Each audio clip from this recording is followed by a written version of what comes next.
Hey everybody, it's me again. Hello, hello, hello. How's everyone doing? You guys doing great? Are you guys doing great? Welcome back to Infamous Sylvia. And right now, guys, we are back with the grand jury testimony of individuals who testify for the indictment, which came down with an indictment on Mr. Davis, as you Keefe D, as you guys know him. And what we're at the testimony of Devonta Lee. Devonta Lee is on the stand giving his testimony of that's a he, right, y'all? Devonta is a he, right? Devonta is a he, is that correct? All right, so I'm reading the testimony because they just went over some pictures and he identified, I think I'm on page 18. Let me just go back because he's asking him if he was part of the Crips, and the guy said yes. They asked about the nephew. His name is what's his name? What was the nephew's name? Hold on. Anderson. I know the last name is Anderson, but what was the first name? I'm thinking about the nickname that they gave him, Baby Lane.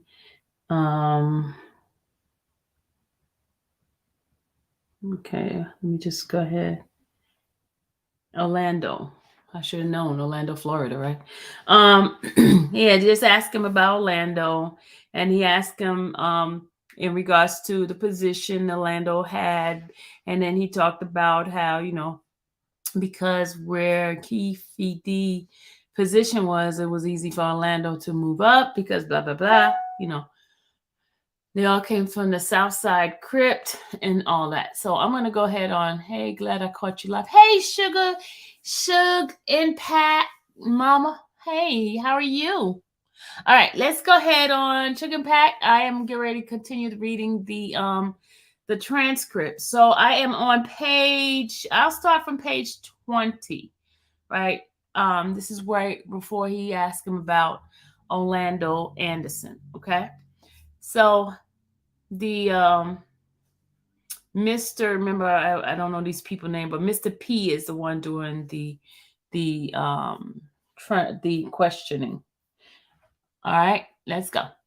Question: did you know someone by the name of Orlando Anderson? Answer: yes, I do. And I'm going to show you grand jury exhibit number 3. Do you recognize the person in the grand jury exhibit 3? Yes, I do. And who is that? That's Orlando Anderson. Did he go by another name? Yeah, Baby Lane. And can I tell you, and can I, no, I'm saying, and I can tell it kind of affects you a little emotional to see him. Yeah, I grew up, yeah, of course. Was he somebody that you were close to? Yeah, I'm gonna change the voices so y'all know who I'm talking about. If my voice is kind of like low, that means it's that guy. If my voice is kind of deep, it's the person asking the question. Okay, all right. Was he somebody you know and somebody you was close to? I would say pretty close. Pretty close. Yeah. Was he also a member of the South Side Crips? Yes, he was. Did he have any relations to Keefe D? Yes, that's Keefe's nephew. And you know how he's his nephew? Yeah. From Keefe's that's Keefe's sister's son. Okay. Yeah. Now, in the South Side Crips, was being a blood relative to someone like Keefe D important, or did it give you status? It would only give you status depending on the family status. Like if your family is known for like there ain't nothing, then that's the status you still up under until you pull yourself out, show different. Yeah. In his case, it's like the silver spoon of the gangbang. He was born into a pretty well set foundation as far as the gang world. And, the people that you have before, your uncles and things like that. From your observation, was Keefe D and or Orlando Anderson, Baby Lane, were they close? I would say they were pretty, yeah, yeah. I would say they were pretty close. I think one reason why Baby Lane got into the drug gang too is because of his uncle. And his uncles, it's just all around them. So, yeah, they were pretty close. They were close. Okay. Now, I'm going to show you what's been marked as Grand Jury Exhibit 4. Do you recognize the person depicted in Grand Jury Exhibit 4?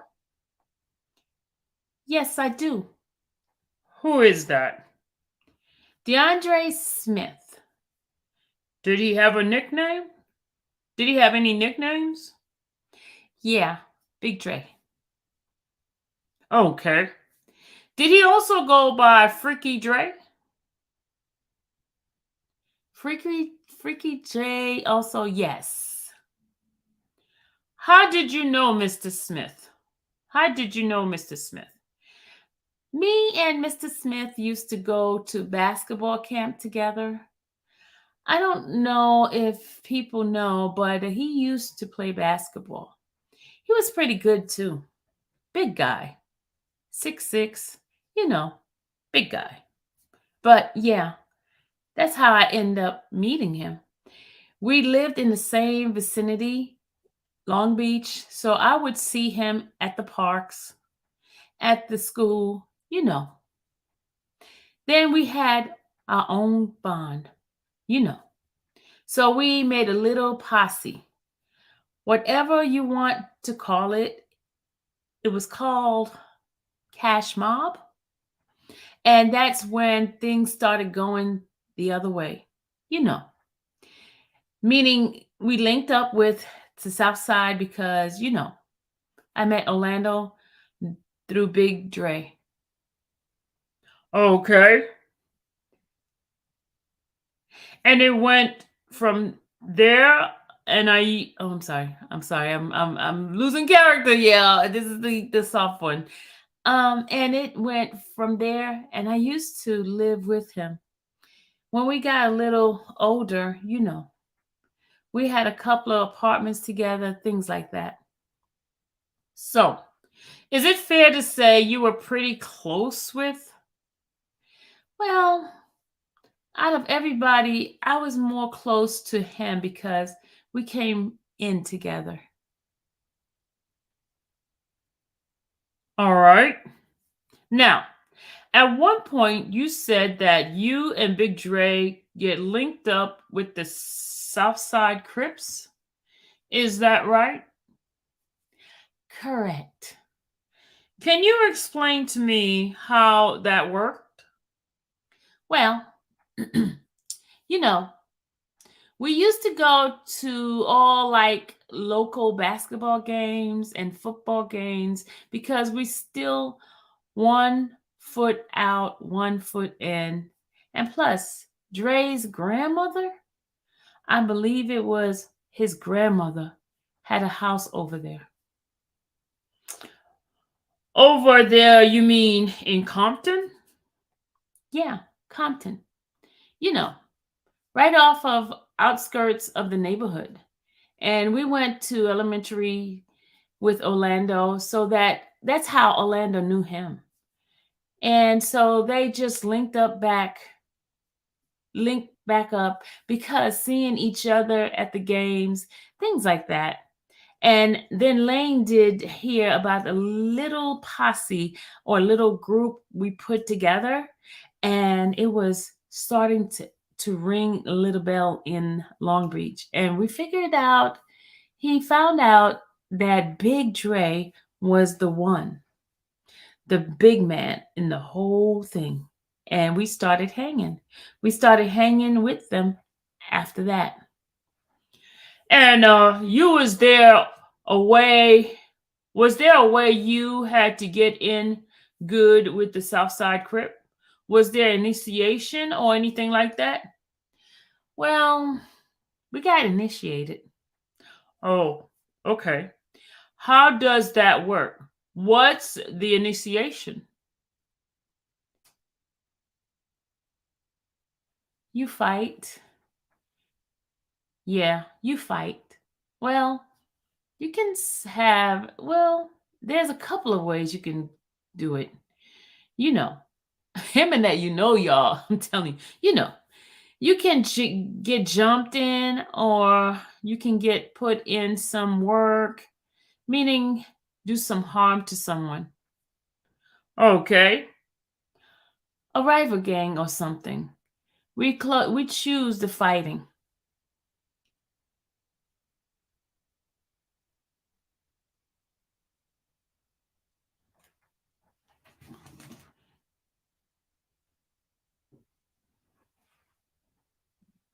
Okay, hold on, y'all. Let me see if I can just show y'all the screen for a second. Just a minute, guys. Hold on, hold on, hold on, hold on. I'm gonna just show y'all one screen so you guys know what I'm reading. Hold on.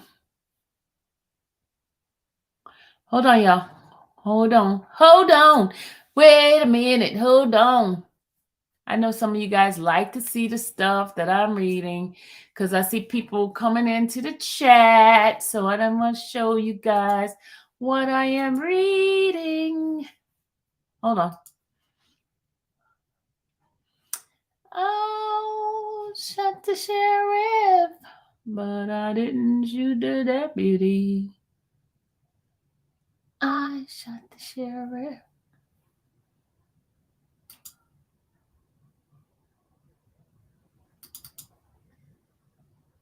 All right, I'm at page 25. I'm gonna go all the way to page 25 for y'all. Because I'm reading from my what's the name book. Hold on a second, y'all.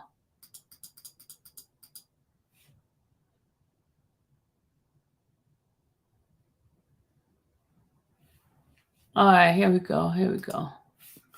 Here we go. Let's see. Let me share this with you guys. All right, you guys see it now? Is that better? Is that better? You got jumped in. Okay.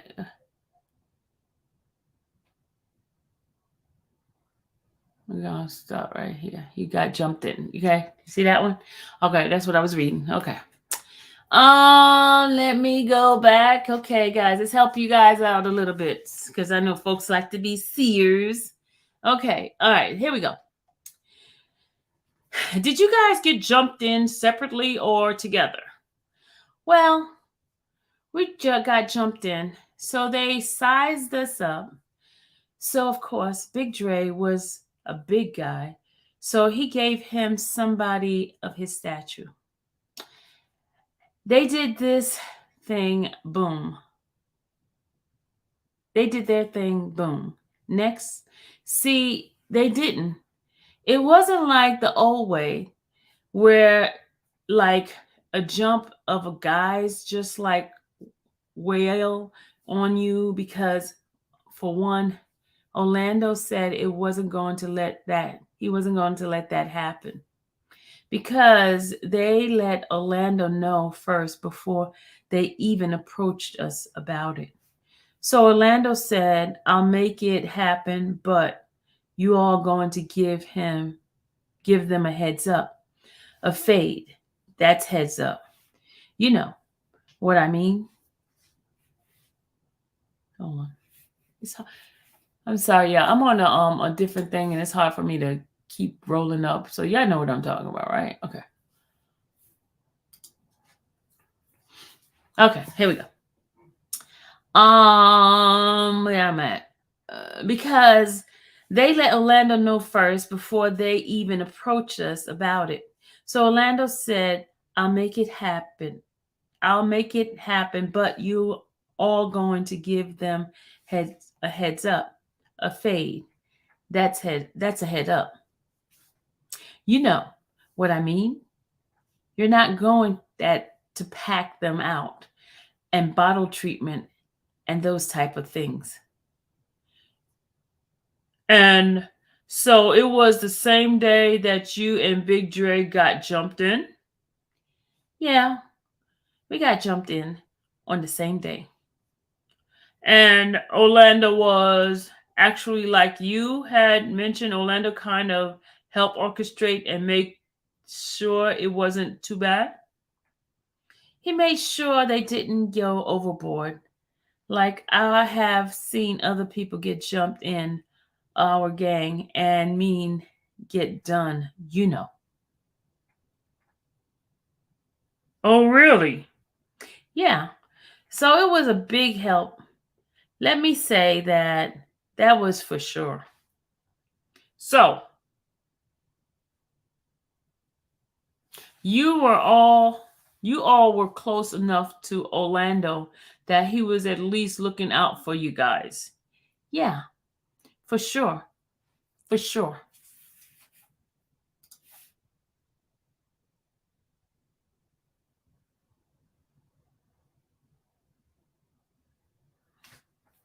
So, You were okay, I got that part. Now, I'm going to show you grand jury exhibit number 5. Do you recognize the person in grand jury exhibit number 5? That's Terrence Brown.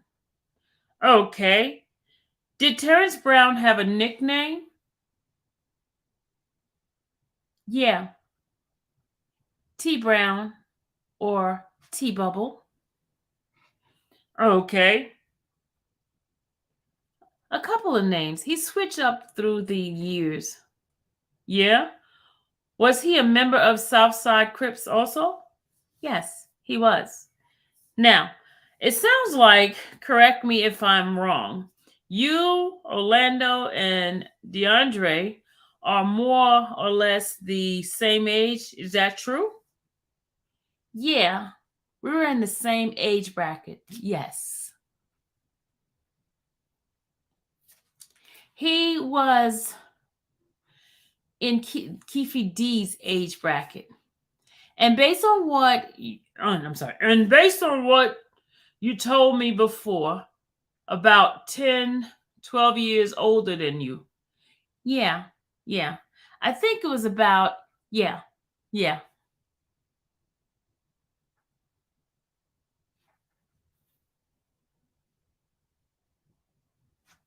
All right. I want to ask you a little bit about the Southside Crip generally. Did they have, do you guys have any main rival back in the mid 90s? Yeah, we had a few, mostly blood at the time, you know. Leonard, Mark, Mob, Peru, Treetop, Peru, Hollywood, Peru, everything that was on that side of the crypt as far as blood, that's who we had. Our main one was Mob. That was the one. and Mob Peru was the main rivalry, but any blood gang would be rivals.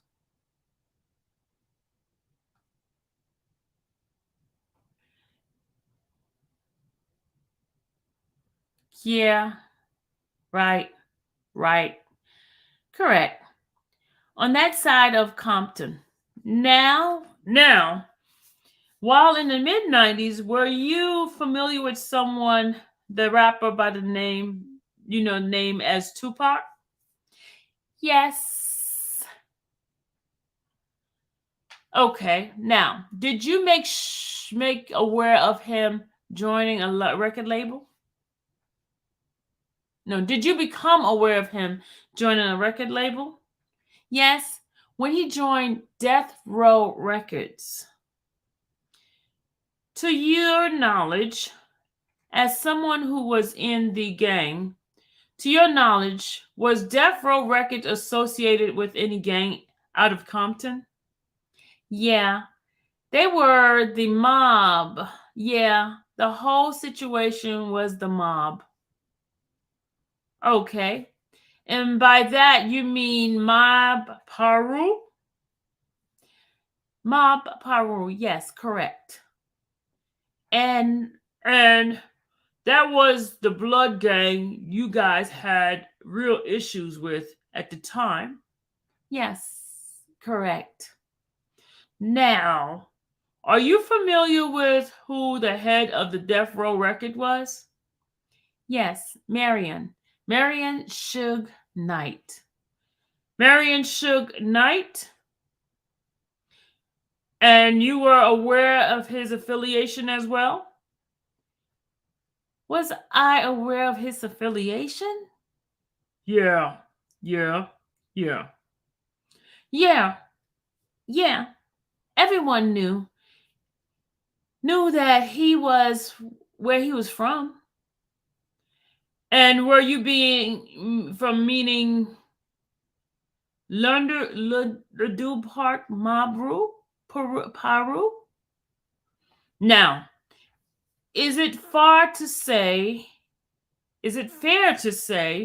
that Mob Paru was closely associated with Death Row Records and Tupac? Yes, yes. And so Mob Paru was hanging out with a lot of rap artists and R&B artists at the time? Yeah. There was a lot of artists, but yeah, that's what they were doing.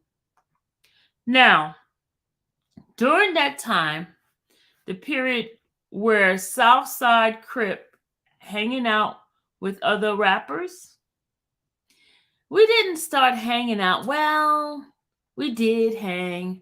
We did have a couple of different rappers, some around, but I'm talking about as far as really dealing with them, no. You know, we dealt with Redman before, a couple other people that nobody, you really probably don't know. But one of the main one was Redman. He did a video in our neighborhood before, which Orlando was in the video, and everything. He was pretty young then, too. did you guys ever have any affiliation or did you ever hang out with any members of Bad Boys Record? Yes, yeah. Who in particular? Well, we hung out with Biggie, Little Cease.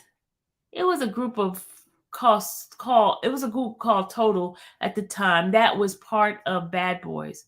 We hung out with them. The whole Bad Boys basically lined up beside Little Kim. Never ever seen Little Kim personally or with them.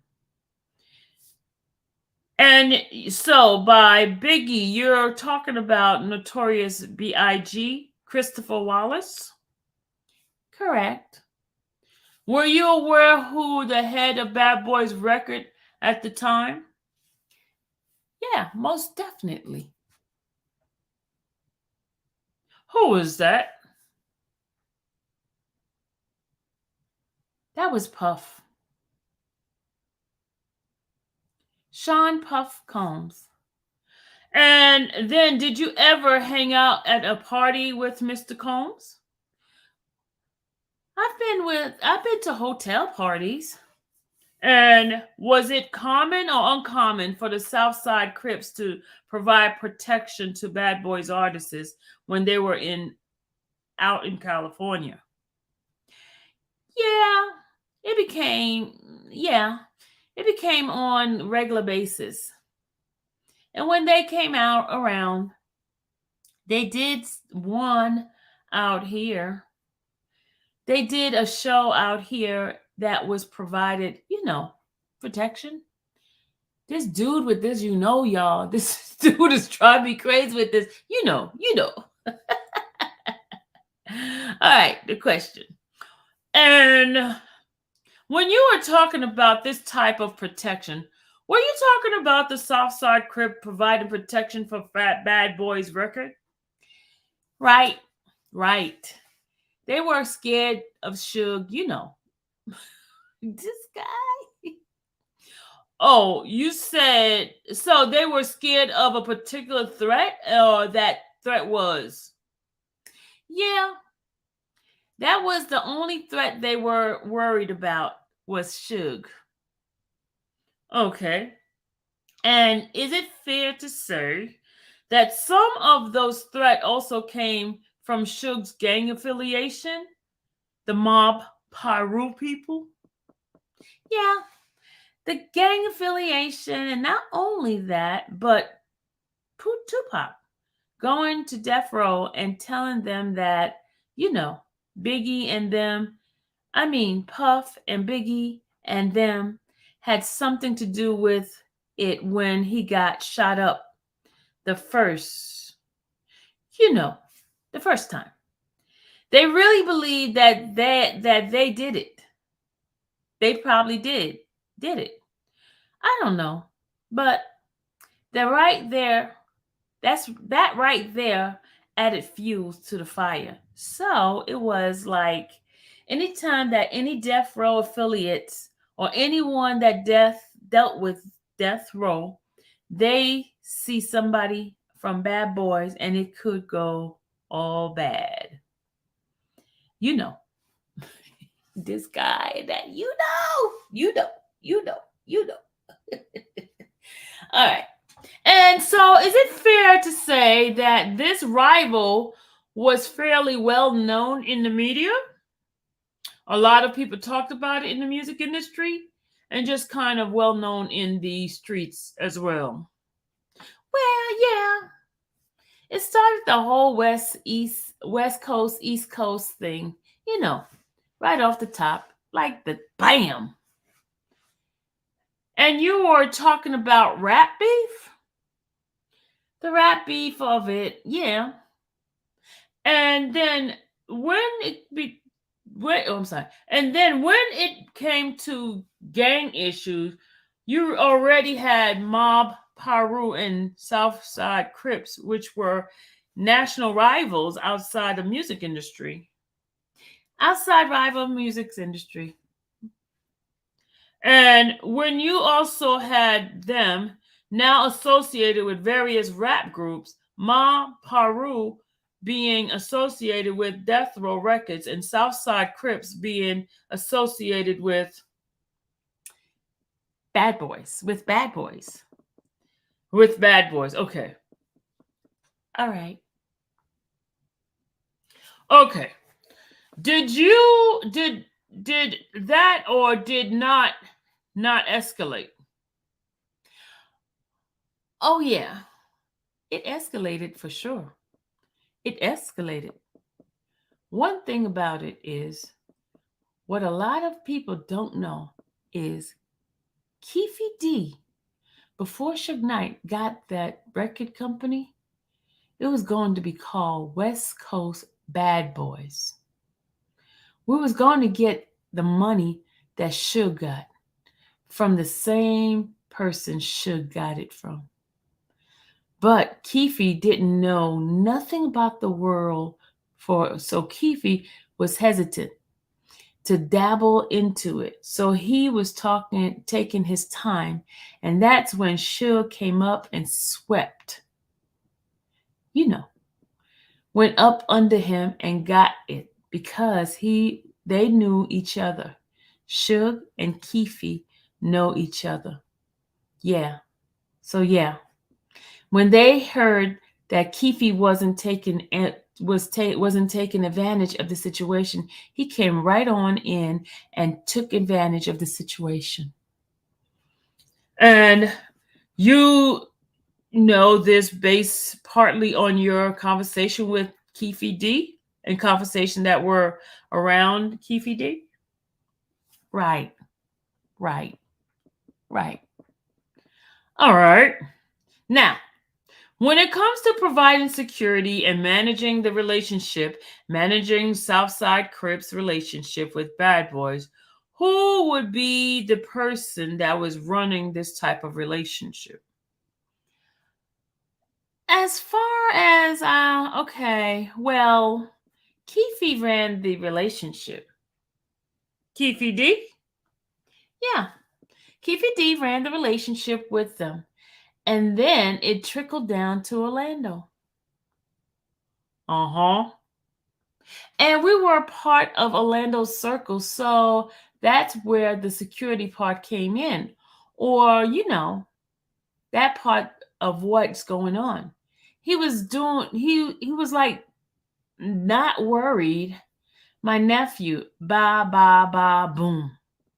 That's how we got, you know, engaged to everything through Keefe.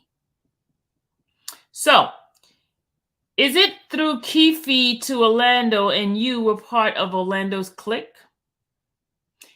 Yeah, it's like a tree man,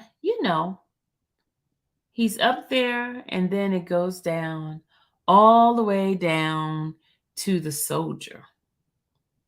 And you, Orlando, and Big Dre were kind of like soldiers? Yeah, Orlando was, but wasn't. Orlando was a soldier if he wanted to be at times. You know what I mean? Like, it was like he still was, he was high. And at the age he was up there, he had a lot of money, lots of money too. So he didn't have to do much as we did. But yeah, he was definitely, if he was, in this world today, he would say he was a soldier regardless. That's what he would say. Okay. All right. Now, I'm going to direct your attention, given that the whole context, I'm going to direct your attention to an incident that occurred in September 1996 at the Wood Mall.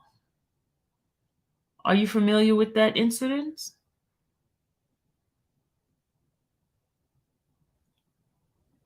Yeah, I'm very familiar with it. Were you on at the Lakewood Mall incident? Yes, I was. And you what I'm talking about. You know what I'm talking about, right? Yeah, I know exactly what you're talking about. So, tell me this Lakewood incident on September of 1996. Okay. We had one of our homeboys from our neighborhood was going to go off to play football. For college or something? Yeah, for college. And Keefe D gave him some money. And he was like, man, make sure he gets everything he needs. Da, da, da, da, da, da. And we were with him. He said, you all go with him. Make sure he's good. What does that mean? Make sure you're with him. What makes sure good? What makes he good? What makes sure he's good? Well, because people still knew that he was from Southside. And we didn't want him by himself with 4 grands on him. Wow. He had 4 grands, $4,000 to go shopping, y'all. That's nice. Ooh, Let me stop. Okay, 4 grand on him. You know, I knew he was gonna say you know. You know what I mean. It's just was more. Keefe was more like protecting him, protecting his. You know what? What's the word you call it? His investment, basically. So you all go with him and make sure he's good. Get what he needs. Get back over here so he can get on out of here.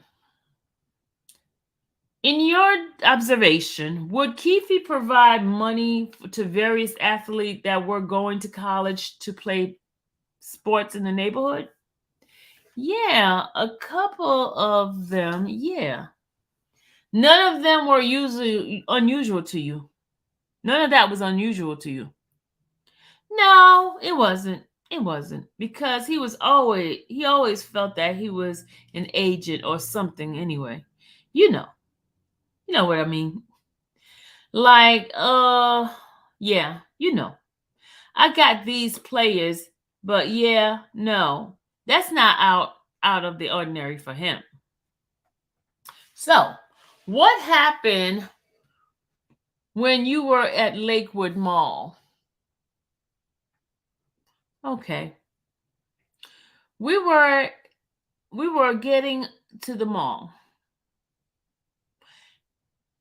And actually, I'm sorry. Before you get to that point, so it's you. Do you remember the football player's name? Football player's name was? Yeah. He's deceased now. His name was Marcus Hunter. So it's you, Marcus Hunter. Who else is going to the mall with you? Orlando and two other homies named Saki and Hawk. And one of the other homie name was Big Rag. There was like one or two other homies, but not from, you know what I mean. It's been a long time, but fair to say, a couple of more. A couple of more, yeah. Were you about were we were about 7 or 8 deep in the mall. A couple of more, yeah. And then you were at the mall. Do you all notice something that causes further events to occur? Yes. Well, we were coming from one end and Death Row affiliate was coming from the other end.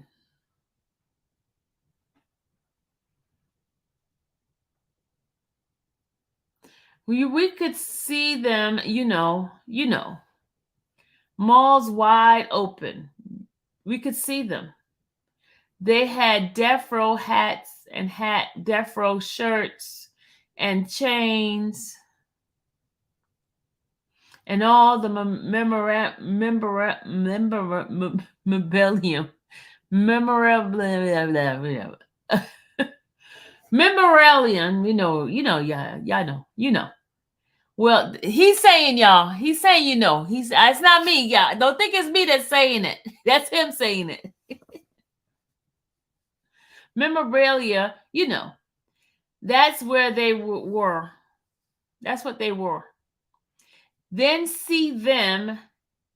They already knew what it was going to be. They screamed out, "Death Row!" We screamed out, "South Side!" And that's when everything just collided. And by colliding, like, just so you can envision, what are you talking about? Are you all running at each other and just throwing punches? What's happening? No, we didn't run at each other, but we were walking towards each other while everyone is yelling out, Southside Compton! Duh, duh, duh, you know. And when we got closer enough to them, the homie Mark Hunter, that's when he was Trevin, they played football together. That's when he seen Trevin. They played football together, you know, have tides. He grabbed a chain and hit him, and it knocked him basically out of basically for a second. He kept saying basically out of basically for a second. Oh, I gotta say da da da da. I gotta say it fast. Okay, da da da da. Look, she's teaching me how to say it. She say da da because I always say that da da da. So it's da da da da da da da da da da da da da da da da. Da da da da da da da da da. You know. All right. When we got closer, okay, they hit each other, right? So you basically knocked out. Okay. I'm sorry. You keep saying he and him, so it's hard to keep track. Oh, well, you know, Marcus Hunter grabbed Trevin chain and hit him. And when he hit him, that's when the whole brawl spilled over from that. And I'm going to show you grand jury exhibit number 6. Do you recognize the person in grand jury exhibit number 6? Yes, I do. Who is that? That's Trevon. Okay, now Trevon was part of Death Row Group. Yeah, he's actually from the mob. So he's actually from Blood Members? Yeah. Before Death Row stuff, he was a real member.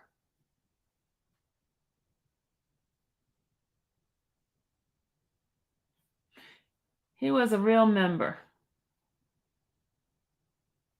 Okay, this stupid.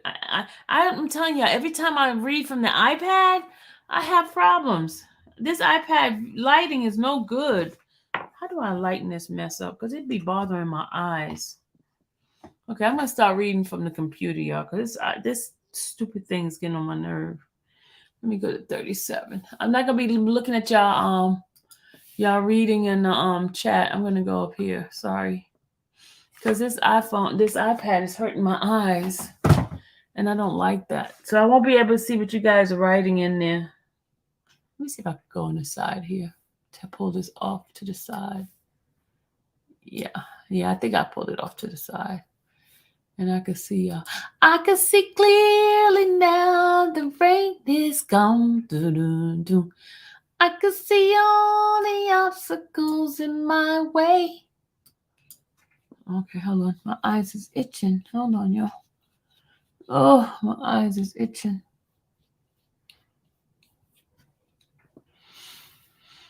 All right, here we go.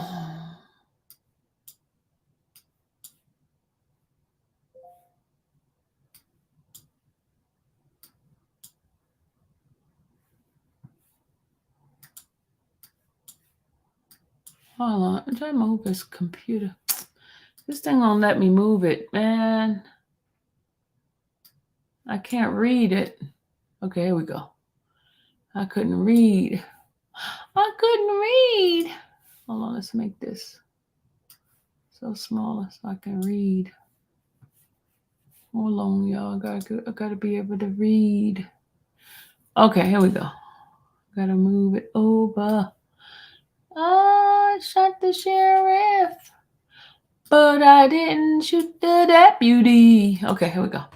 All right, now that's much better. I can see y'all. I can see clearly now. The rain is gone. Bum. I can see all the obstacles in my way. All right, let's go. We are up to, I thought we was up to 38. Hold on, let's see. Page 38. Hold on, y'all. I'm on to page 38. I know you're getting. I was trying to read from the iPad, but the iPad, the lighting, I don't know. Every time it makes my eyes hurt. I'm like thinking I'm going like blind or something. Rosie, hold on, Rosie. I'm coming with you, Rosie, with the blind. No, I'm not. Let me stop lying. Let me stop. No, I could see. I could see. Let me stop playing. All right. So Marcus grabbed home. We read that part already. Okay. Okay, let's go up a little bit. Let's go up. Okay, hold on. Okay, he's a real member, right? Okay, he was representing death row as well. No, And he was representing death row as well? right. That's who gave him the job. Suge and them, yeah. He was representing them. Okay. And so then Marcus Hunter and him got, or Marcus Hunter grabbed Trevon's Death row chain. chain and then also punched him. Yeah, simultaneously. And as a result of this whole brawl occurs. Yeah, yeah. We were full out fighting in the mall. People screaming and running. It was spilled out over into the Foot Locker. They had to rebuild the whole Foot Locker. They had to rebuild it. It was tore up. You know, they were battered. You know, we were bruised. We were battered. We were bruised, battered. It was a real fight.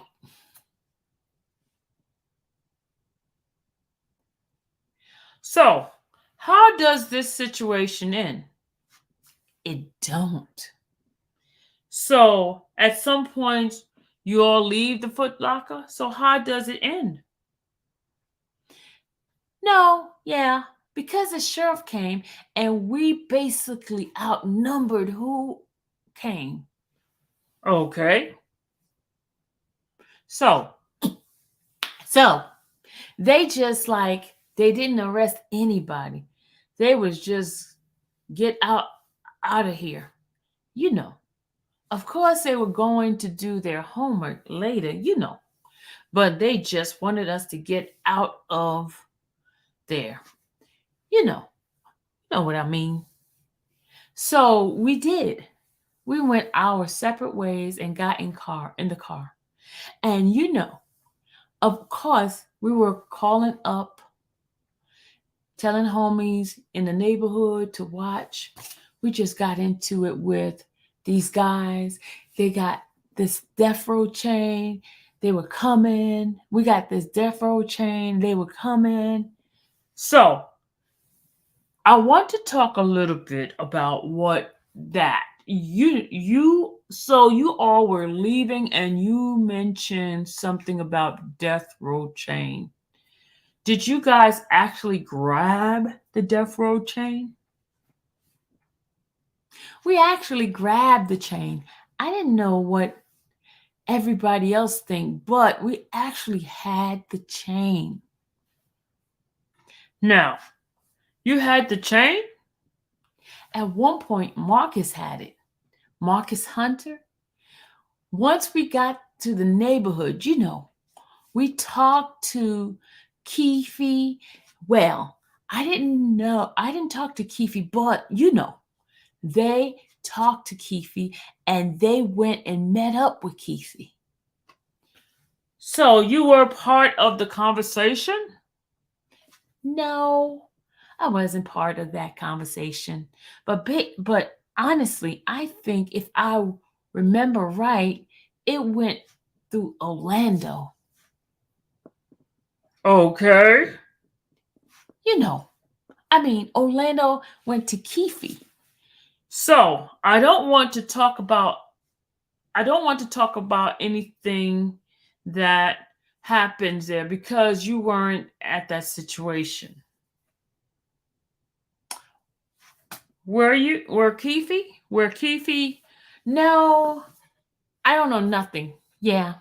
All I know is 10 grands came up from the chain. But other than that, I don't know the conversation. Can I ask you, was there any kind of symbolic value for the gang to have death row change like that means anything? Did it mean anything? Did that mean anything? Yeah, that's like taking somebody's crown and taking their, it means something.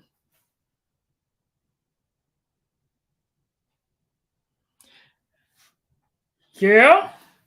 You know, that's, you know, for rival gang to have something that, what I mean, says you guys logo something that proves that we took that. Uh-huh.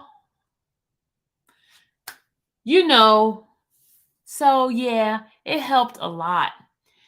It helped a lot. There was a lot of repercussion after that. So, is it fair to say that as a result of the chain getting taken, what you had already said was an escalated situation escalated even more? Oh, it blew up. It blew up. I mean, within 24 hours, there was shooting everywhere. We couldn't go, to the neighborhood stores, you know, instead of going, this is a neighborhood grow up. This is a neighborhood you grow up in, so you can go to the neighborhood store by yourself. At this point, you couldn't. You had to have a few waiting in the car, a couple jump out with you. You know, you're watching your back. It was really critical at that point. Is it fair to say it was kind of like a war zone? Oh, definitely a war zone. It was definitely a war. Now, I'm going to fast forward to the incident where Tupac was shot, subsequently killed. Are you familiar with that incident? Yes, I am. Now, did you go out to Vegas that weekend? No, I was supposed to go out there, but we got raided for fighting stuff. You know, in the Lakewood Mall, and I got caught up with in that little web, so I didn't get to attend. Now, I've been to other fights, so that's why I know what I know. I've been there. If I wouldn't have gotten arrested, I would have been there if I didn't have gotten arrested. So, you had to go, you had gone to other fights out there? Woo, y'all. It's like this gnat, man. Okay, y'all, this gnat getting on my nerve. I don't know why these gnats keep showing up eventually. I think it's because I had a tangerine in here yesterday. But it shouldn't be bothering me today. Okay, yeah, I'm sorry. So you had gone to other fights out there here In Vegas? right? Correct. And do you remember like a fighter that you were to go see here in Vegas? I went to McLeany and Mike Tyson fight. Now, that instance, how did you get the tickets? Keefe D. So, Keefe D Wood, did you go just you and Keefe D, or No, no, no. It never happened that way. It was very rare that we would travel with them, like in the same car or the same whatever. Yeah. We were always, they would always be in front of us and we would be behind them, or we would just get the tickets like, okay, Keefe would be like, give it to Lane, and Lane would distribute to the tickets to us. And you mentioned earlier that Keefe was the money guys. So he would be the one with the cash to get you guys. Yeah, he bought all the tickets, all the stuff, to all the stuff. Did he ever go through Ticketmaster or go to? No, no, no. He didn't go to Ticketmaster. He had a booster. That was the one of the best I've ever seen. There's not a game, a fight, or nothing that Keefe wouldn't attend. I'm talking about front row seat type stuff. The guys get the ticket. I don't know.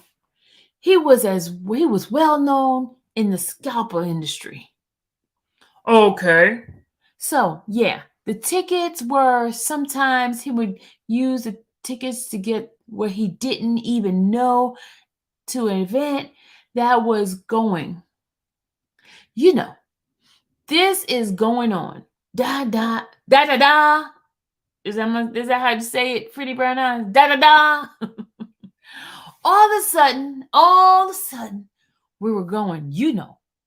Oh yeah, he had someone that was in that world, the scalper world, the scalping world, Scalping world. the scalping world, and I'm able to get tickets and stuff. All right. You're in jail. Mm-hmm. Mm-hmm. While your friends and big homies are While your friends and big homies are out to go see a fight, is that right? correct. And was that the Mike Tyson Bruce Seldon fight? Yes. And this is the weekend of September 7th, 1996. Yes. And so this is pretty shortly after Lakewood Mall fight. Yes. Yeah. Yeah. Yeah. Yeah. That's one reason why it really spilled over here. That's, what I mean. That's one reason why. Now, Fair to say, because you were in jail, you didn't see a particular or participate, not particular, or participate in any of the event that occurred around Tupac's Shakur killing, correct? no, I didn't. But friends were out here during that time.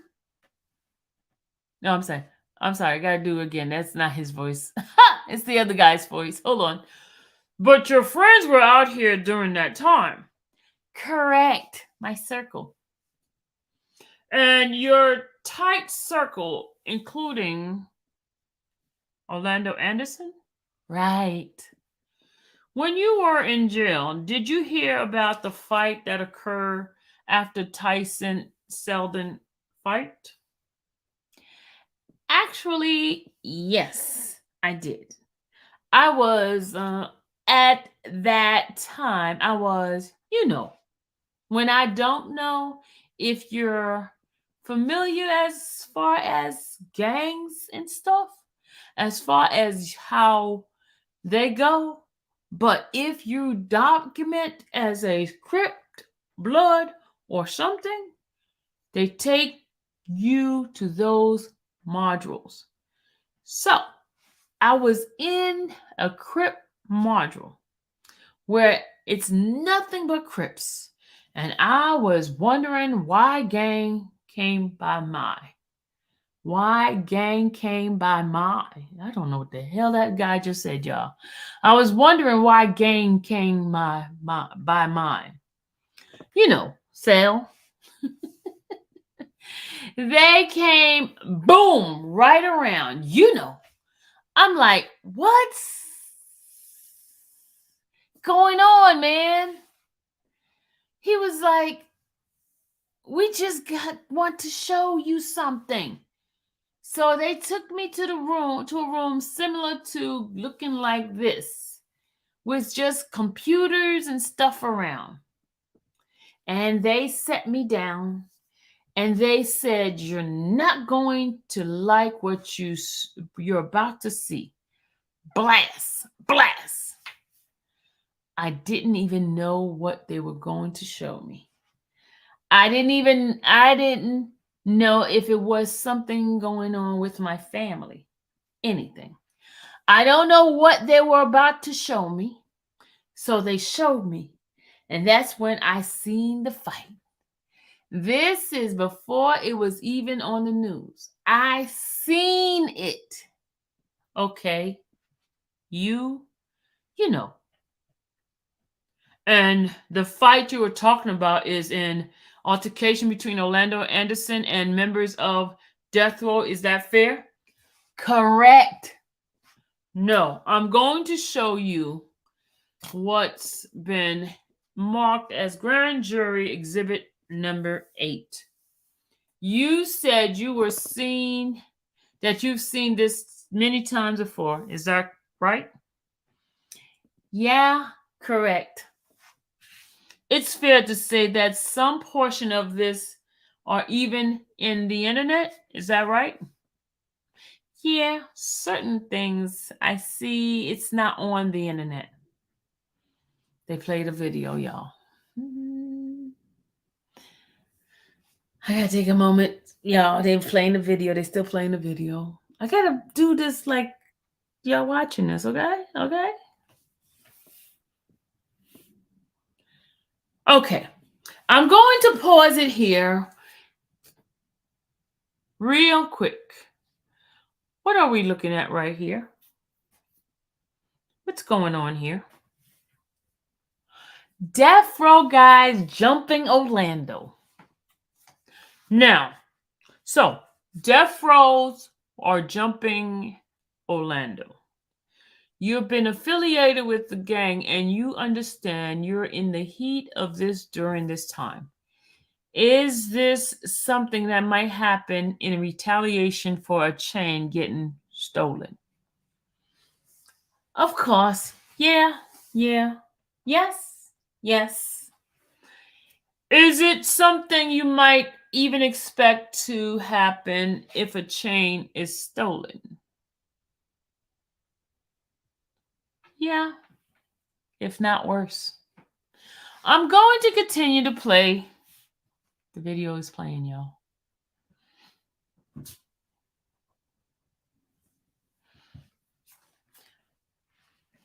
Now, from your observation, did that appear to be, what did that appear to be like in terms of was it a one-on-one fade or was it, no, they jumped him. And that's something that happens sometimes in gang situation? Yeah, the majority of time. All right. Now, in your experience, if somebody does this to a member of the Southside Crip, is there a repercussion that needs to happen? Yeah, something has to happen. And why do you say something has to happen? It's the world of gangs. If you don't retaliate to a situation that happened or occurred, especially in the magnitude of this, you know what I mean.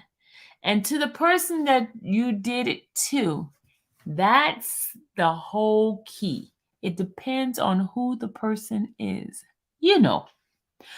A lot of homies get beat up, come back, oh man, and they got it. And a lot of homies won't even run to their aid like that. Okay? If we catch them, we catch them, you know. But if you're at a certain level, it's going to happen. Witness snaps like this, and people are you're going to do something. Is going to happen. The videos now stopped at 20:52 and 39 seconds. Do you see somebody wearing a Dan Marino jersey? Yeah, that's my buddy, Orlando Anderson. And was the person that was getting beat up at MGM? Was that the person? No, was he the person that was getting beat up at MGM? Yes. Okay, now we already talked about Orlando's Anderson being the nephew of Keefe D. And I think you describe him as someone in the gang world had the silver spoon, born with a silver spoon in his mouth in the gang world. Right, right. So, him getting beat down by the mob Peru and death row, was that going to necessitate a reaction by the Southside Crips? For sure it was. And if we're being honest, if you were out there, that cause you to even have to react a certain kind of way? Most definitely. While you were in jail and after, well, how long were you in jail? It was only a couple of days. Did you meet with any of your friends that were out in Vegas that weekend? Yes. Well, me and Dre were living together at the time. Big Dre. And then I met, with Orlando. And his arm was like in a sling because they had dislocated his shoulder, which was his shoulder was already messed up where when he used to fight, he would throw his shoulders sometime. Ooh. But during that altercation, it popped. Oh, Jesus. So he would always keep a sling. Everywhere we go, cars, everything, he would keep it one because sometimes he never went through to get the surgery and all that. So yeah. I linked up with them. I didn't link up with Keefe. I seen Keefe and T Brown, but when they got to the hood, they, once they were with us for a few minutes, they would, and they did them because, Keefe lived in the hood, so too. So he went down around to his house and, chilled. And I was around Big Dre and Orlando. Question. Since you and Big Dre were living together, Miss Rain, this is tarot. Last night couldn't read, pronounce, and then can follow with reading. Just my opinion. Someone help our girl. Help who? You come in here to insult me?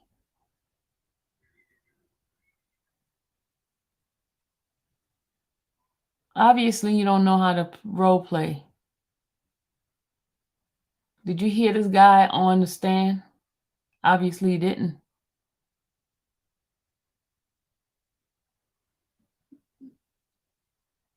Why do people come in here insulting folks and they can't be a solution but always want to be the problem? You could get your butt on right on out of here. You don't need to be in here. Bye. Always one. Always one. Negative Nancy. You just lost your privileges. Banned from my page. Bye.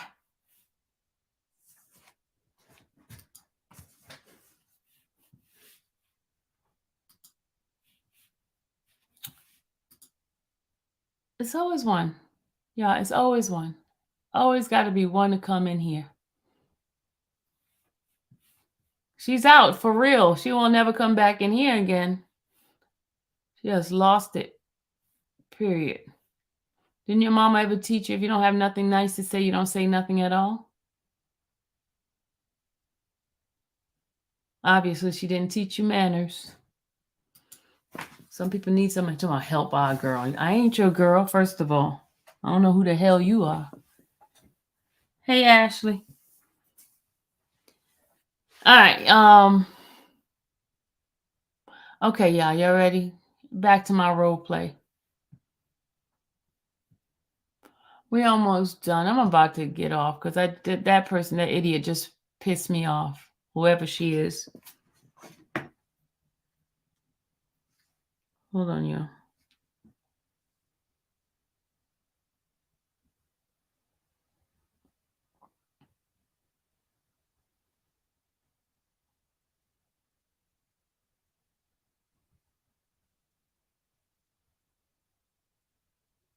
All right, yeah, let's go. It's always somebody coming in being negative and nasty. Always. Ain't got a life. Miserable. Pretty. Didn't wait for the okay. LOL. Help. Yeah. You digging me? You got rid of her? You digging me was not waiting for no okay. She just zap. Boom. Thanks, you digging me. You digging me just zapped her. Bye. That was so rude. But anyway, y'all, let's go. Let me finish back into my role. You know. And the thing is, the idiot don't even know how the person was on the witness stand and just gonna just talk crap for some strange reason. She don't even know how the person was talking on the witness stand. Just idiot. That's what role playing is all about. Dumb.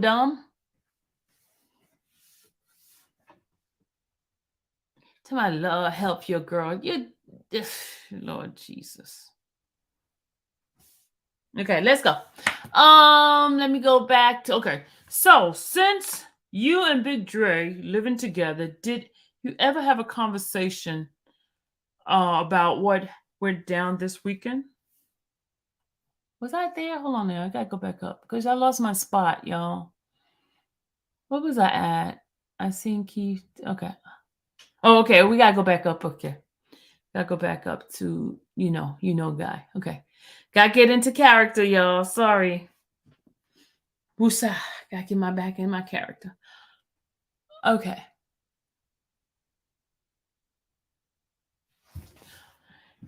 So yeah. I linked up with them. I didn't link up with Keefe. I seen Keefe and T Brown, but when they got to the hood, they, once they got there to the hood, once was with us for a few minutes, they went and did them because, Keefe lived in the hood too. So he went around to his house and, chilled. But I was around Big Dre and Orlando.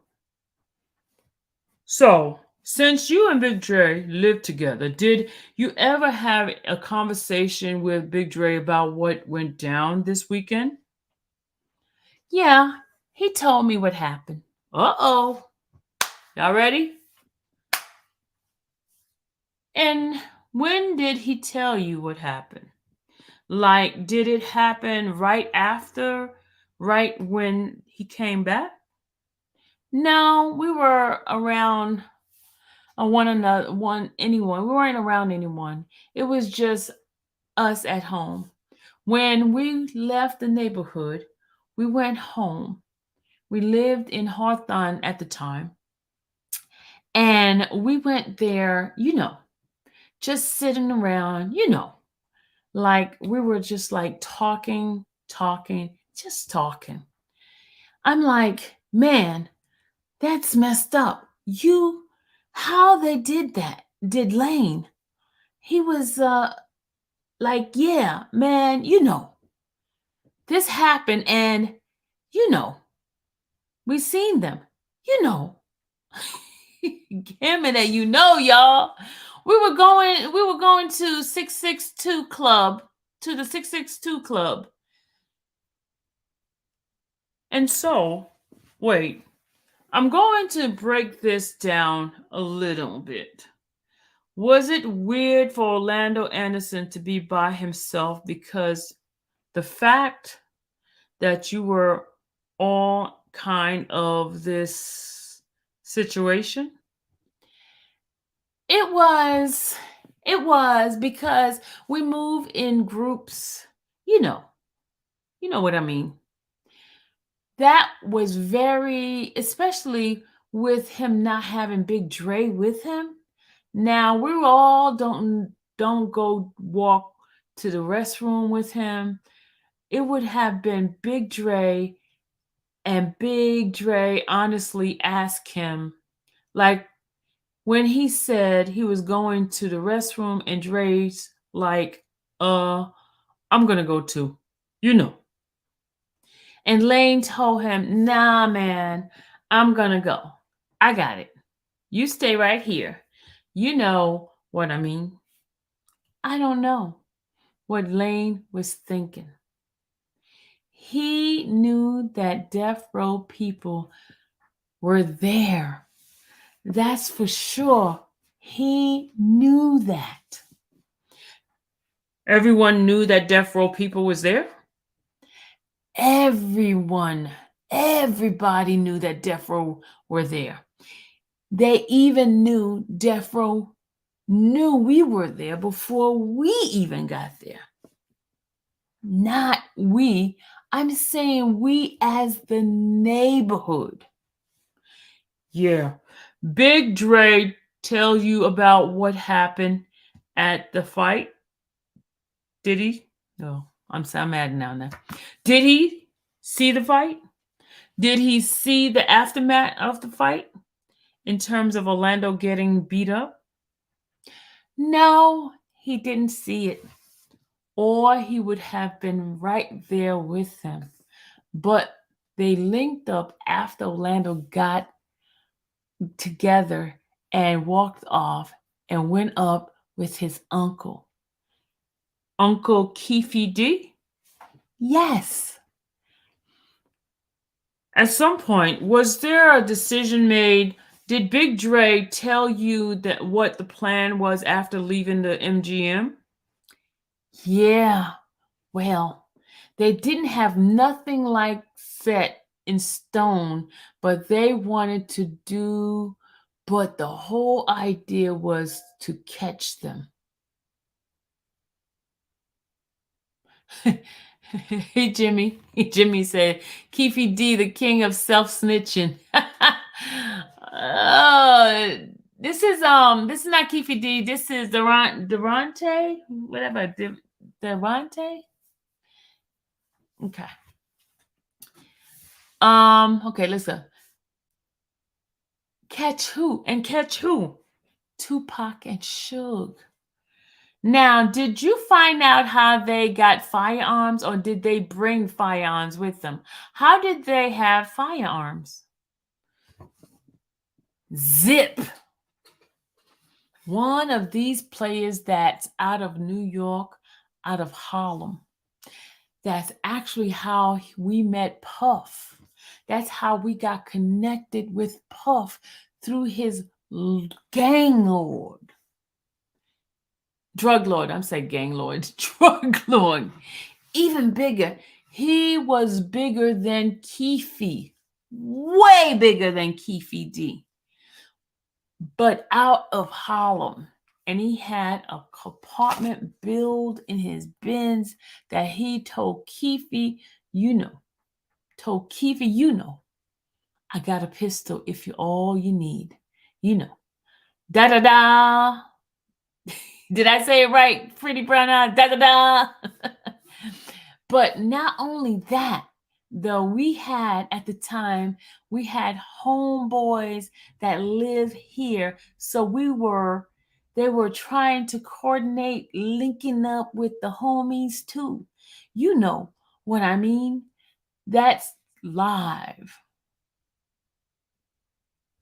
That was living here already to get weapons.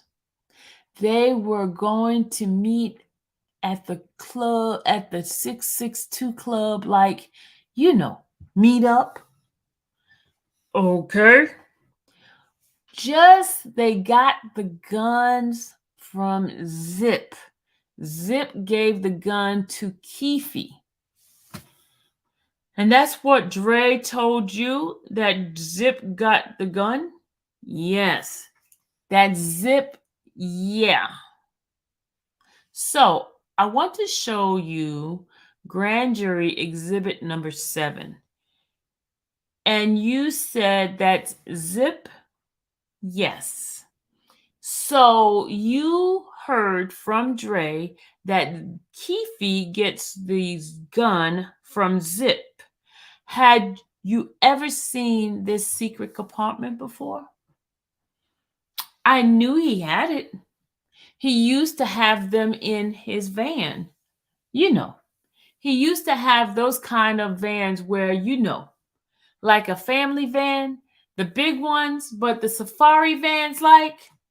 But he used to, yeah, they'd be tricked out and have, we knew he had, you know, we knew that he had compartments and stuff like that.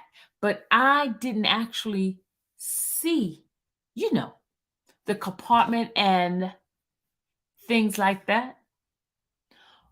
All right.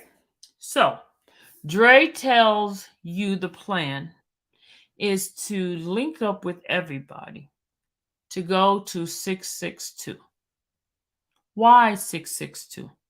What were they expecting to happen? Who were they expecting at 662? Well, they knew they were going to bump into Suge or Pop that night because Pop was supposed to perform there that night anyway. So, you know, for a record, you know, 662 is what that means, right? Why do you tell us? Why don't you tell us? It spells mob. You know, on your phone. 662 spells mob out. You know. So, this is back in the day where you had to press a number 1, 2, 3 times or 3 times. Correct. Correct. Right. All right. So, 662 correspond to mob. Yes, it does. Now, you had mentioned that Keefe was trying to organize people who guys had out here also to go to 662. Is that right? Correct. Well, let them know this is what's going on. We're we're beefing. Well, we already was beefing, but it's on. We had it over here, and you know, of course, they were like, okay, let us get together. Boom, boom. We're gonna meet you guys over there. And It's fair to say communication was a little bit more difficult back in 1996. Yeah, way different. Yes, yes, yes. Way different. So that's why the time gap of, because in that case, they would have been at MGN in like witness snap, like that. Snap. Like that. You know, anything accessible right here. You can hop on the freeway, boom, you're there. But yeah, so they just went on their way. You know, we were going anyway, but So, Dre tells you what happened. Like, do they see Tupac and Suge at 662? no, actually not at 662. On the way to 662, they seen them. They said how they seen them was Suge and them had an entourage of cars behind them, you know, with different people, homies, possibly security behind them. And they said what caught their eyes was they seen some girls who are like, oh, that's Tupac, screaming out the car, you know, like Tupac, Tupac, Tupac.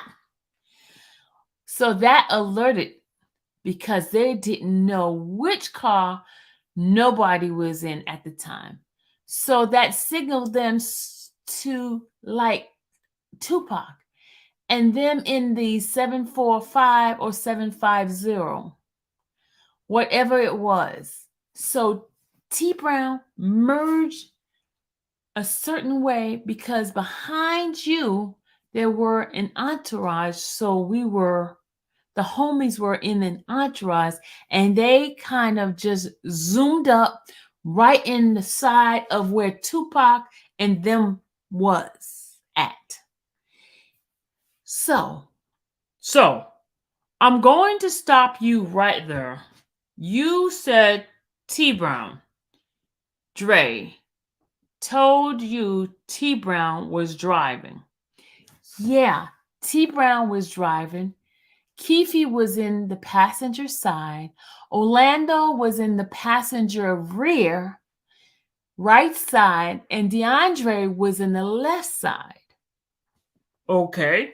And was T Brown, was he known as somebody who could drive pretty okay? Well, yeah, he did a lot of. T Brown was one of those people that does a lot of dirt. So he had to drive away from a lot of people in his lifetime. He was actually pretty good at it, you know. So, he was known as a pretty good wheelman. Yes, yes. And then you said Keefe D was in front passenger seat. Yes. Does that surprise you that Keefe D would be in front? I mean, given the fact that his status is the OG, would it make sense to you that he was in the front? Yeah, it wasn't gonna get in the back. He wasn't gonna get in the back. And when you said Orlando Anderson is behind his uncle, was behind his uncle? Yeah. And then you said that Big Dre was on the driver's side back? Yeah, behind Terry. Okay. So Big Dre tells you what happens after they see Tupac? Well, yeah, they got on the side of him. Keefe handed the gun to Lane. And Lane's Orlando Anderson? Orlando Anderson, yeah. He handed it to him, which honestly, if it wasn't Orlando sitting right there, I think he would have handed it to Dre first because Dre is on that side. But knowing that just what happened to Orlando, he's going to give it to Orlando. The chances to redeem himself in certain kind of way, you know what I mean. Like, I'm going to give you the option to do your things, and you know what I mean. So in gang culture, it's typical that the person who took the beating, yeah, gets the revenge, get to the exact revenge. Right, because who's going to take initiative if you don't want to take initiative for yourself?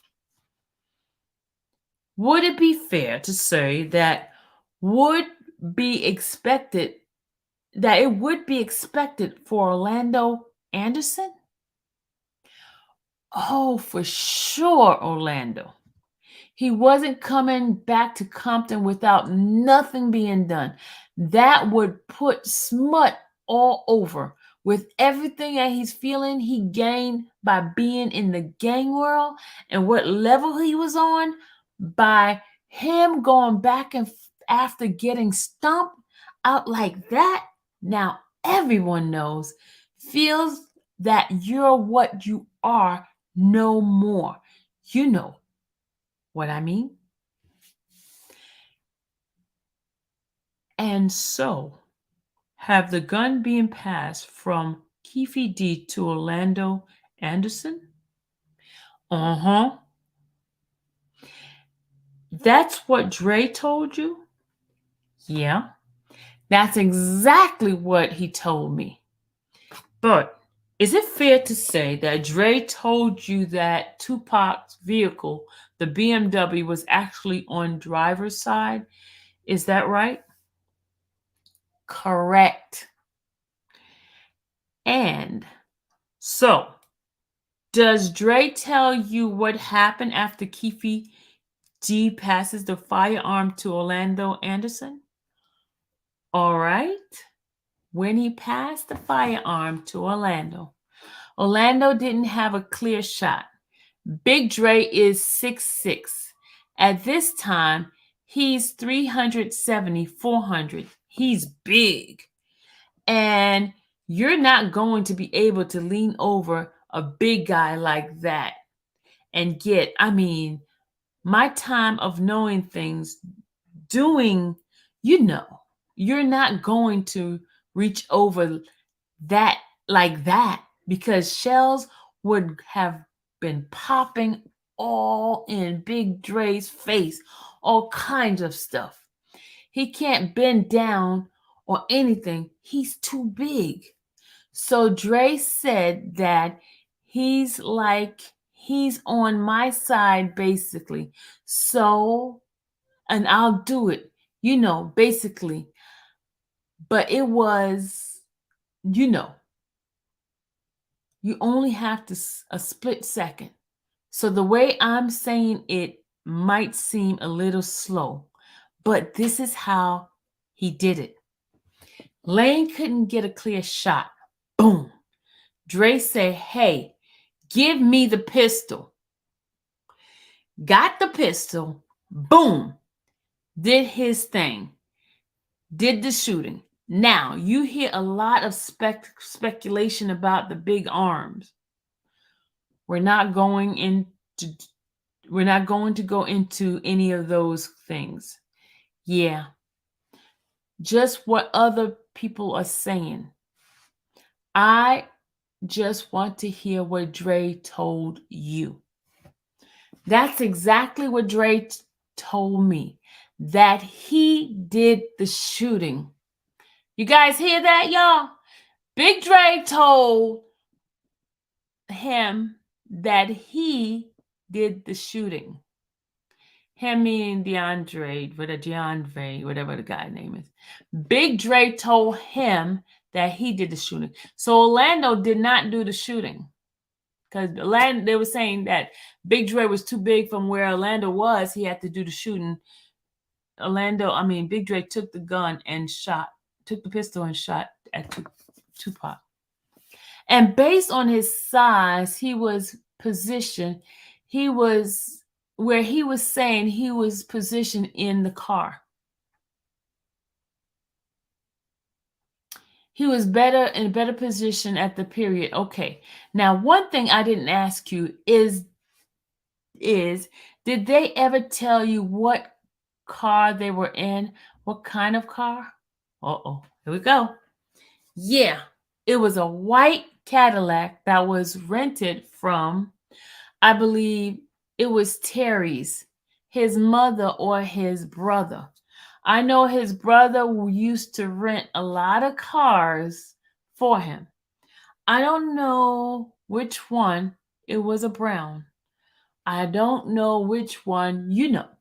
But yeah, it was a Cadillac. And did Dre tell you what happened after Dre shoots? Yeah, he said after he did the shooting, the entourage was behind Suge and them, and they said once they know, try okay. One they said one they okay, one more time. They said once they, him and that tried was about to hit that corner that a few shot occurred from what I heard back. Then was Trevin and them trying to chase Lane and them down. So Dre told you that Trevin, the person, if we can take a step back, the person whose chain got taken back at Lakewood Mall, Trevin is the one that returned fire? Answer. Trying to chase them down, he was in the car with someone else, but I don't know who. But yeah, Trevin sent a couple shot at them, at there, you know, at Keefe D's way, Keefe D and them, trying to pursue Chase. But Terrence got away, maneuvered. It was some girls too that was trying to follow Dre and them. Okay. Dre and them, he said he just gave a couple back like boom, boom, And he said they just veered off. Basically, that's how they just kept going. So then, did Dre tell you what they did after the shooting? He didn't exactly tell me. So if he didn't tell you, hold on, yo. So if he didn't tell you, yeah, I didn't ask. You know what I mean? Certain things, when you get too involved in it, you like say, oh, well, then what did you do? Now it seems like you're trying to get information. And they're thinking that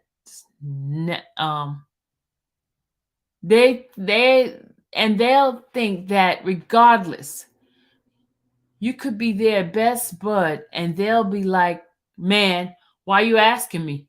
you know what I mean. So you kind of got to let that come out to you from them. You can't really ask, oh man, this and that. You can't.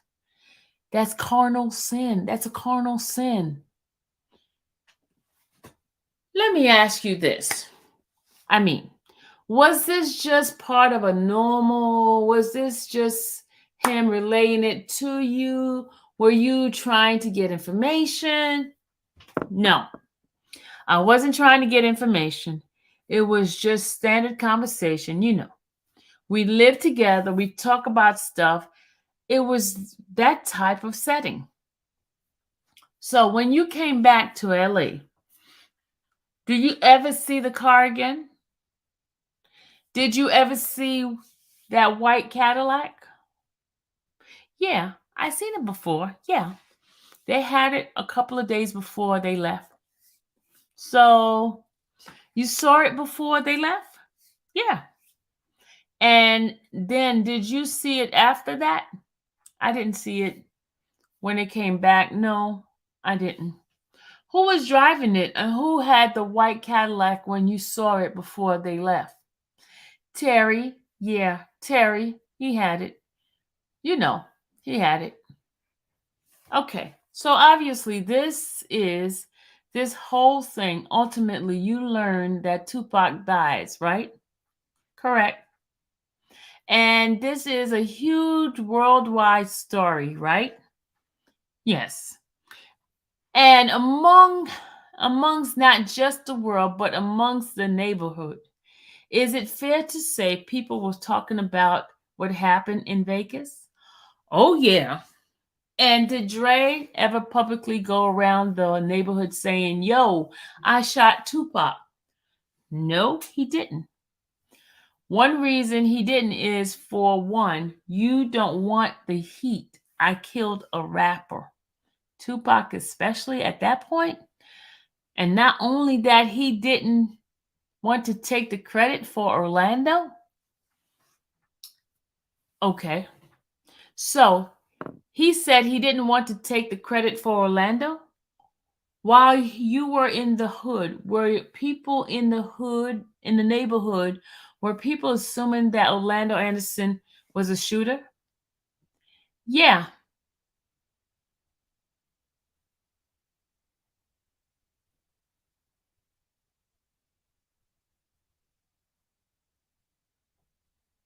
yeah. That's how it was painted. Everyone said Orlando did it. So the word on the street was it was Orlando.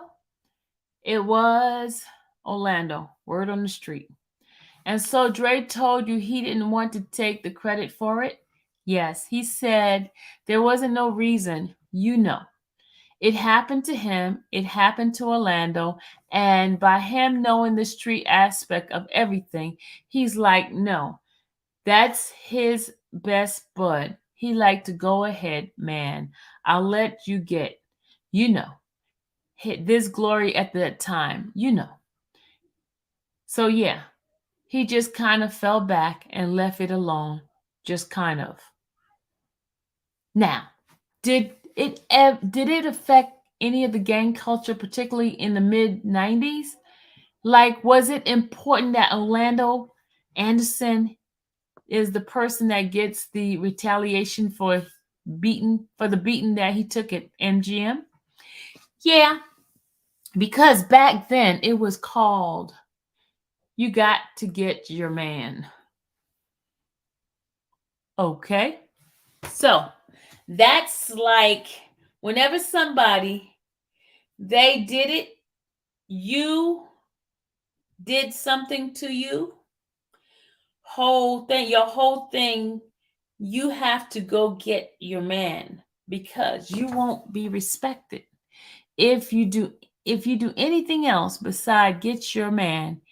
It was all for nothing, basically.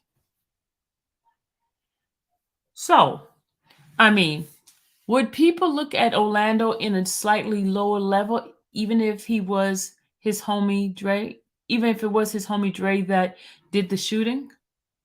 Yeah, they would. They would, a lot of people wait for those moments. You know what I mean? Like, he ain't all that, or he's not this. And then if that came out that he didn't do it, like now it's a whole thing. Now you're subject to get tested because you're not that person that you're supposed to be portraying to be. And by getting tested, you mean the gang might challenge? Yeah, you might try, they might try to challenge you. You know what I mean? Your gang, and that they can be a problem. That could be a problem. Now, when you were in the group setting with Orlando Anderson, people would ever say, Like, would the homies ever say to Orlando, "Oh yeah, you got Tupac," or mention the fact that he, yeah, a few homies, yeah. See, our homies on our block though, we all South Side, but there's streets, But right there where we're at, nobody on our end was saying nothing like that. It's the others in the hood that just wanted to be like, man, you did pop, bro. Whoa, whoa. And to be honest, Lane just be like, man, you all crazy, man. Don't believe everything you hear. He used to shut them off, which they knew the truth. Right. But you know what I mean? Well, they thought they knew the truth, but they never gloated about it. They just played it off. They just played it off. Man, all you all are crazy, like that. So he never gloated about it or took it as like, oh, I'm the man. Honestly, I never seen that. I didn't see that in him. You know what I mean? Now, one last thing about the time they were in Vegas. You mentioned earlier that Dre said Keefe D provided firearms for the shooting. Is that right? Yeah. Well, Zip provided it. Keefe gave it. Yes, right. And in that car, in that situation where you got T. Brown, the driver, you got a couple of young soldier in the back, and you've got Keefe D in the front. Who's the person in charge and making the plans of what's going to happen in the car? Keefe is. Keefe is the one who's going to make all the arrangement, all the plans until that gun goes into somebody else's hand. Huh? Because because now you going off of your own accord. You know what I mean? He can't control, he can't force somebody to shoot. He can't force. Yeah. But if Keefe hands the gun to Orlando and Orlando says no, I'm out, that's going to cause a big problem. Oh yeah. That would have went real left. They would have went real left. That would have went real left.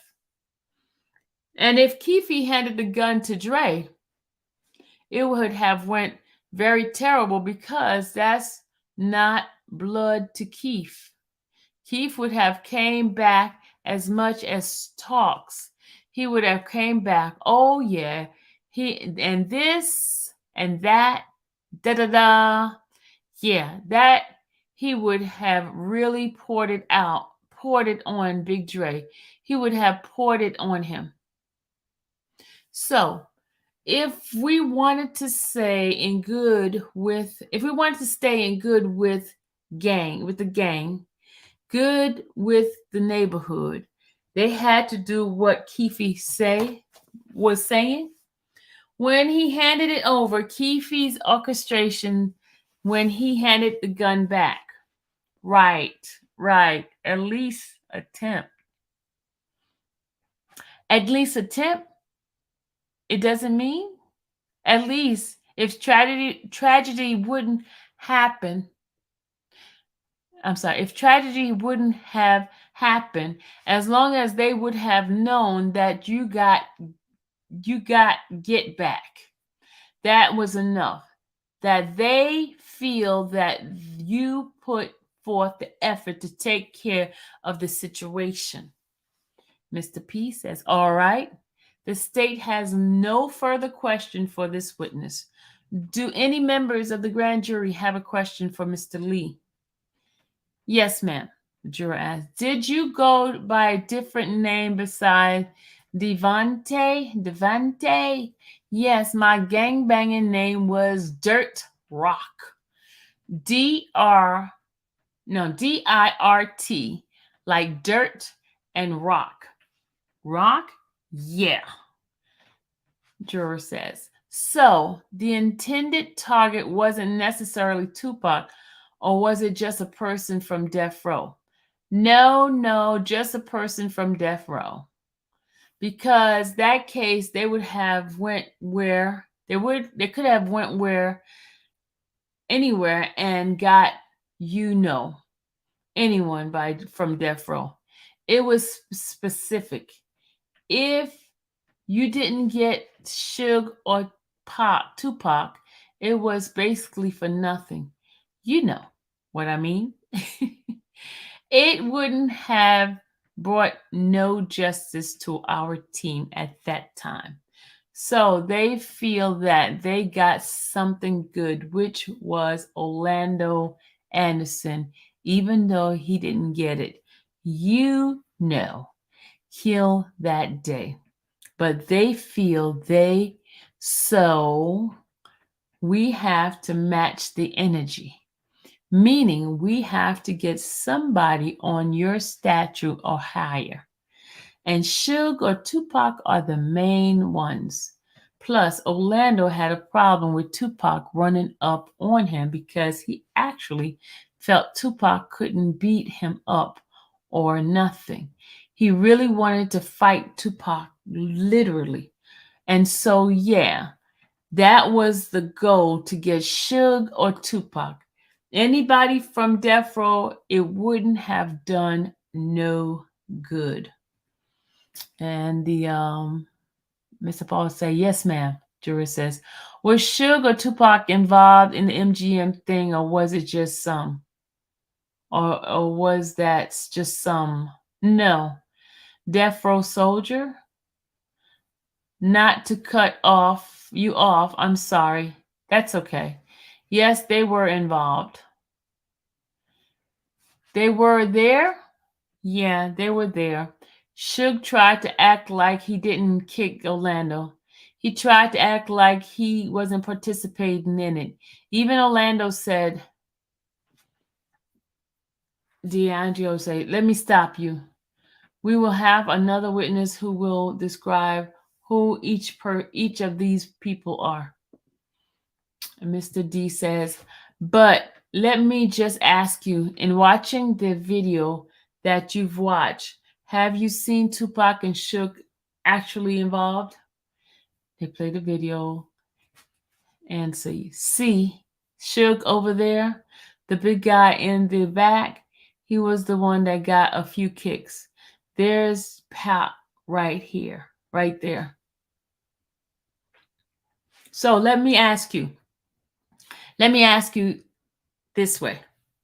When Dre was telling you what happened at the MGM, did Dre tell you about who everyone believes started this fight? That's kind of, I don't know. Because Dre told me, okay, you know what? You have to strike that. Did you become aware of who started the fight at the MGM? I didn't know who exactly started it. Okay, so if you don't know, that's fine. Yeah, I didn't know who started it. Okay, perfect, Foreman says. Any other question? Juror says, oh yeah, sorry, one question. So from your knowledge or what you were made aware of, there was only one fireman that was fired. Firearm, I'm sorry, one firearm that was fired? Correct. Okay. One firearm? And when you saying one firearm, you mean Dre told you that there was only one firearm shooting from the vehicle? Question. From the Cadillac? Yeah, that's the only weapon that I was in the vehicle. Okay, Foreman said, any other question? Okay. This is what the foreman says. Okay.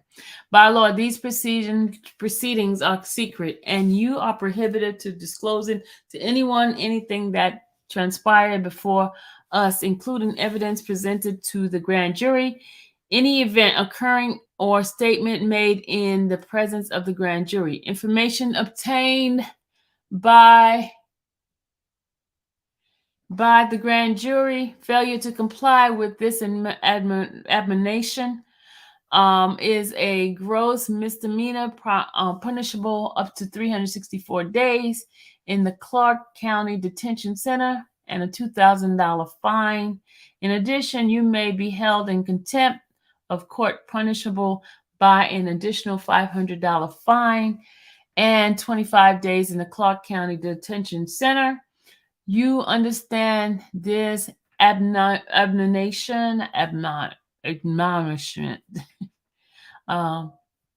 Witness says, yes, I do. Thank you very much. Your excuse. Thank you. Okay, ladies and gentlemen, that completes the presentation of evidence for today. We will be back with additional witnesses in the future. Once again, I admonish you that this is a secret proceeding, and we'll leave it at that. Thank you. And they proceed, and this is it. All right. That is it for now. Any question, good people? Anybody got any questions? Any question? All right. Louis says, I'm one of those that believe Pac is still alive out there. Hit the like button. Oh, after 7 years, he's still out there. Okay. I think his mama would have known already because, when she was living out here, I met her a couple of times in Georgia. And I don't think she felt he was alive. I'm with the other people that believes he died. His mom cremated him.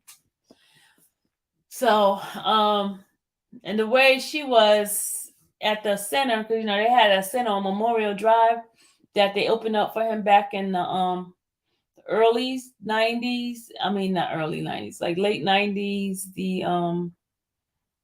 Like in 2000 and something. They used to have the center before she passed away. And they ended up selling the center.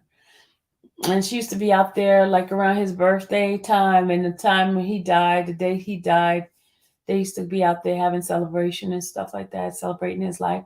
And there was a statue out there. You know what? I want to see. I wonder if they still have that statue. I might take a picture where it's at because it's not too far from me. I should do that. Take a trip over there. See if it's still over there. They had taken it down.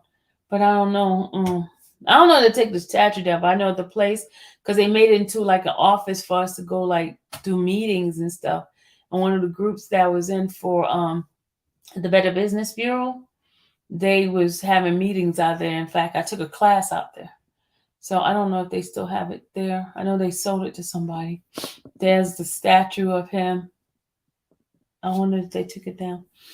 But anyway, good people, I'm about to get my butt off this live. Take care of regular home life, cook dinner, so I can have my dinner done early today. And so I can get my butt to bed early tonight and be ready for court tomorrow. All right, good people, you guys have a great night. God bless you. Love you guys. Bye.